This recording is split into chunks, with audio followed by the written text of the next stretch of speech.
Hi everyone, and welcome to our long-term follow-up video. My name is Viv Bristow and I am one of the clinical nurse specialists in the haematology, oncology and BMT long-term follow-up service. We are currently in COVID times, which has driven the making of this video as we're not able to welcome you face-to-face and run the normal welcome event that we would like to for everybody who's been referred to long-term follow-up. This video has been put together to welcome you to long-term follow-up and provide you with some idea of who we are and what we do. Hi, my name is Kay and I'm one of the clinical nurse specialists in the long-term follow-up team. You will have been sent this video as your child will have reached an important milestone of being between 3 and 5 years since the end of treatment for their haematology or oncology diagnosis, and so your child will have been referred to us from their treating team. Our team is based at Great Ormond Street Hospital and it is made up of consultants, clinical nurse specialists, a psychologist and a coordinator. We run our long-term follow-up clinics on Safari Outpatients Department, where most of you will have visited many times before and you'll be very familiar with.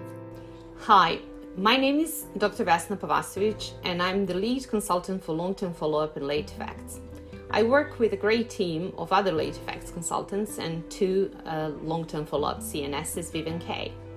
The purpose of long-term follow-up clinic is a little different to the reason you or your child has been followed up until this point. We are thrilled to say that at 3 years after bone marrow transplantation or 5 years after completion of chemotherapy, we do consider your child cured, with the risk of relapse being extremely low. Therefore, this is a wonderful milestone you and your family reached. In long-term follow-up, our attentions are to promote healthy lifestyle and to observe for any possible late occurring long-term side effects chemotherapy may cause. This will be very different for each child, depending on diagnosis and depending on the treatment given.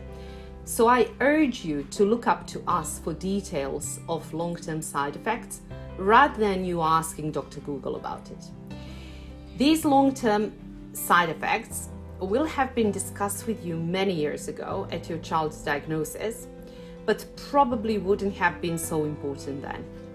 We have a great team of specialists in our late effects follow-up service, and your clinical nurse specialist should be your first point of contact if you have any questions or concerns. Hello there, and welcome to the long-term follow-up service. My name is Dr. Lynn Riley and I'm one of the consultants that you will meet in the long-term follow-up clinic. So, when you come to clinic, you'll be seen by one of the clinic staff and they will take your blood pressure, temperature, your heart rate, and they'll also measure your height and weight. Then, one of the doctors within our team will see you and your child and ask some general questions about how you or your child has been doing since their last visit, and just generally whether you have any concerns or any worries. We will also usually examine you or your child, but we'll always get a verbal consent before doing this, and to ensure that you are very happy with this. We really want to know about how you or your child is doing, not just physically, but as a whole person. So we will also ask you questions, maybe about school, about friendships, about how you or your child has been feeling emotionally. And this is because we know that the impact of living throughout a childhood cancer can have an effect much later on in life. And we'd like you to know that we're here to support you in all areas of your life too.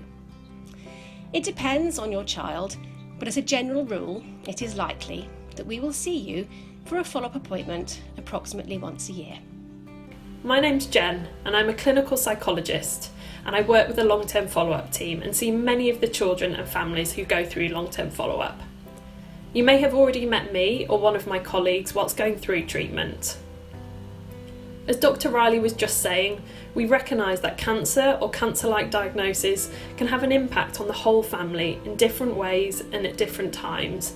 And so I and the rest of my psychology colleagues are here to support you and your family should you need it.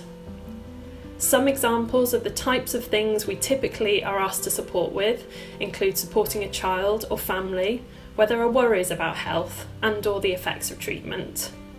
to support children and families to understand and make sense of the health difficulties they've experienced, supporting a child with feeling different from others, to support with sticking to medication plans, helping with problems at school where health difficulties or treatment have impacted on learning, and providing parents with support to manage behavioural difficulties which are connected with their health.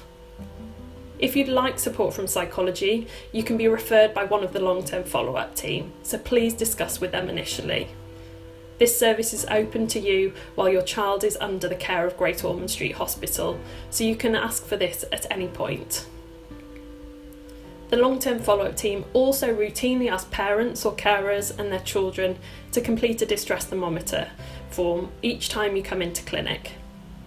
This form is a short screening measure which helps your doctor understand how you and your child are feeling about various aspects of your life: home, school or college, friendships and health. You or your child can hand this to the doctor when you go into your clinic appointment, and this can also be passed on to me if you decide within the meeting that a referral to our team would be helpful. We will also be offering to send this out online or via your My Gosh app during times that you cannot attend the clinic.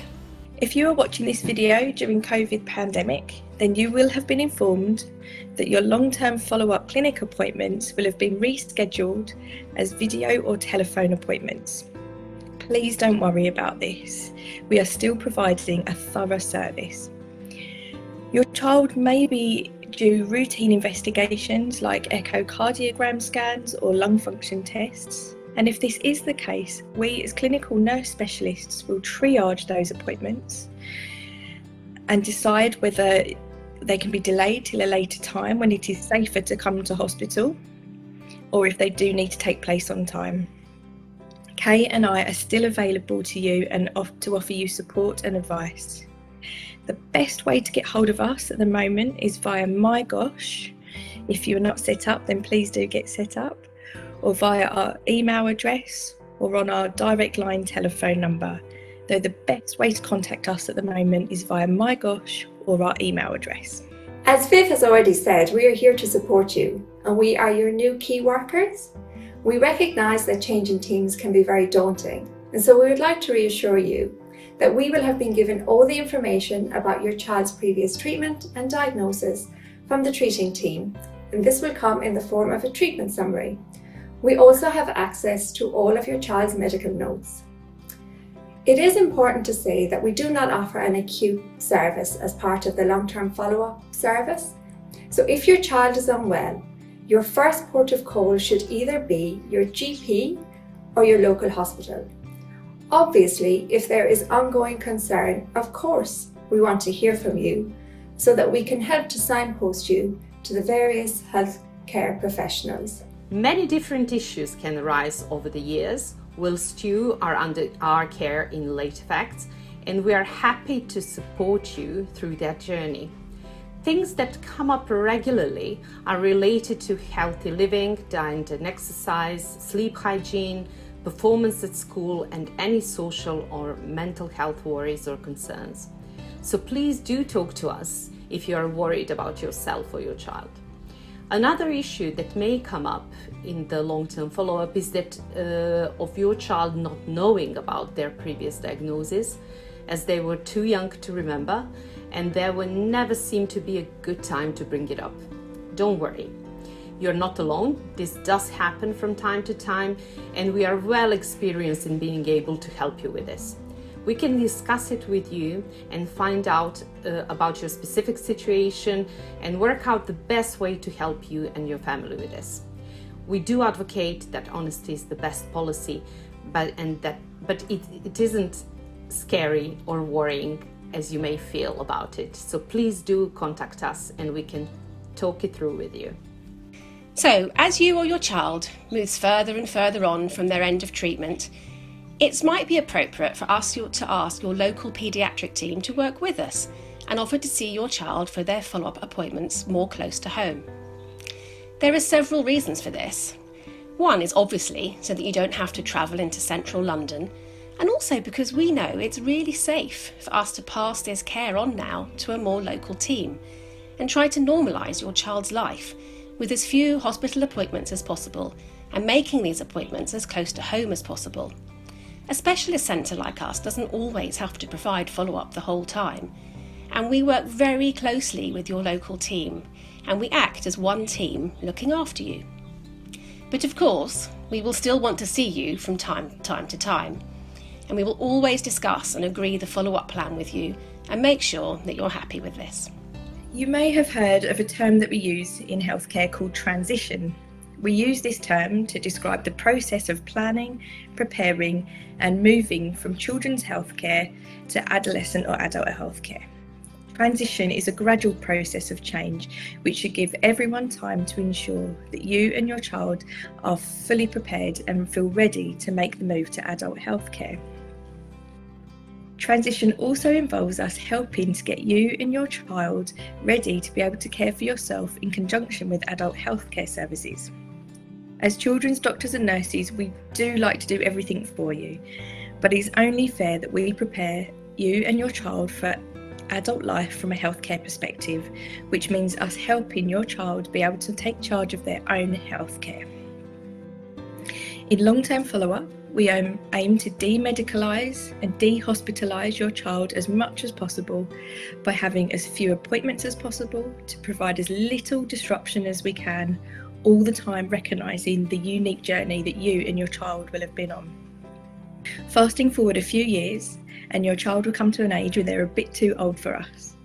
This is around 17 or 18, and as part of the transition process, over the years leading up to this, we will discuss with you the plan for moving on to adult services, and it'll all be arranged and agreed with you and your child. We hope this short video has provided you with some information about our service, who we are and what you can expect from us. Please see our contact details that should appear now on the screen, and we have also included a link to the Aftercare website, which we hope you will find is a helpful resource. Thank you very much for taking the time to look at this video. We really look forward to meeting you and welcoming you to our service.